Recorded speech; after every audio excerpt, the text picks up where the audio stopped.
Hello అండి. అందరికీ నమస్కారం. Welcome back to our channel. ఈరోజు నేనైతే ఉప్మాని మరింత రుచిగా ఎలా చేయాలో చూపించబోతున్నానండి.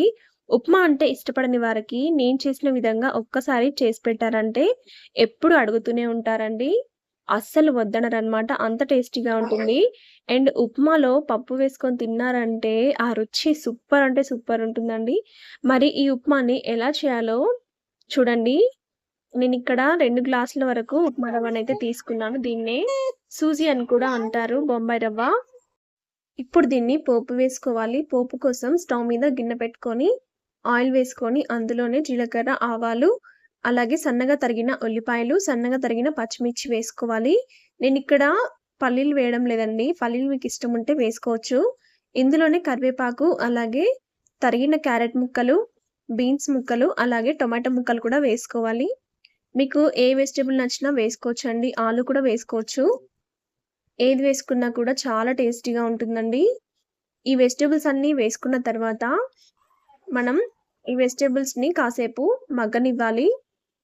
మరీ ఎక్కువగా ఉడకాల్సిన అవసరం లేదండి. కొంచెం సాఫ్ట్ అయితే చాలు. ఇవి త్వరగా ఉడకడానికి మనం ఇందులోనే సాల్ట్‌ని యాడ్ చేసుకోవాలి. సాల్ట్ కూడా వేసేసుకున్న తర్వాత మరొకసారి కలుపుకొని కాస్తంత మగ్గనివ్వండి. ఇప్పుడు ఇందులోకి చూడండి కసూరి మేతిని వేస్తున్నాను నేనిక్కడ. కసూరి మేతి ఫ్లేవర్ అనేది ఉప్మాలోకి చాలా బావుంటుందండి. ఒక్కసారి మీరు కూడా వేసి చూడండి. చాలా టేస్టీగా ఉంటుంది. ఇప్పుడు ఇందులోకి మనం వాటర్‌ని యాడ్ చేసుకోవాలి. ఇక్కడ నేను 2 గ్లాసుల ఉప్మా రవ్వకి 8 గ్లాసుల వరకు వాటర్‌ని తీసుకున్నానండి. ఇలా తీసుకోవడం వల్ల మనకి ఉప్మా ఆరిపోయిన తర్వాత కూడా మరీ గట్టిపడకుండా చాలా బావుంటుంది. ఈ ఎసరనేది మరిగిపోయిన తర్వాత ఇందులోకి ఉప్మా రవ్వని వేసుకుంటూ కలుపుకోవాలండి. కలుపుతూనే వేయాలన్నమాట. లేదంటే ఉండలుగా కట్టేస్తుంది. వేసుకున్న తర్వాత కూడా ఈ రవ్వ అనేది ఇలా గట్టిపడేంత వరకు కలుపుతూనే ఉండాలి.